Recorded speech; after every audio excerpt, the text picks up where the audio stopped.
Announce করো। Hello hello media marketer 63তম সুমন একটু পিছাও একটা পিছাও একটু। ঈশান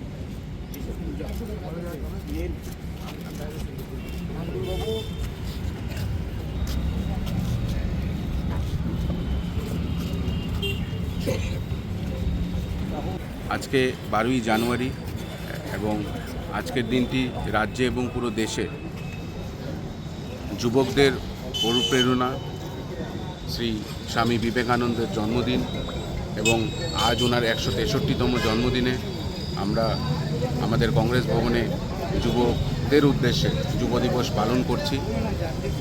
এবং স্বামী বিবেকানন্দ সবসময় একটা কথা বলতো যে যুবকরা যেই দেশে স্বতঃস্ফূর্তভাবে দেশের জন্য কাজ না করে সেই দেশের উন্নতি কখনো হয় না।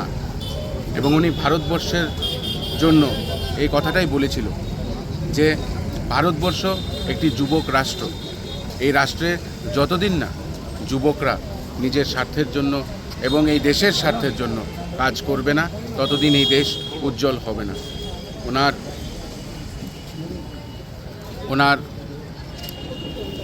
1893 সেই শিকাগোর যে রিলিজিয়াস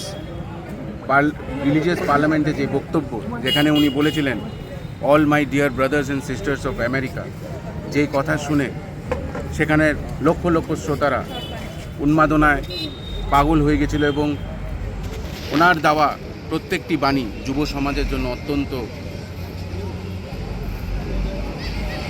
কাজের। এবং আমি মনে করি উনি সবসময় একটা কথা বলতেন, take one issue and think of that issue, fight for one issue and think of that issue. That issue should be so strong in your mind that all your muscles, all your vein and all your blood should speak out of only one issue. Leave all the issues alone and fight for one issue.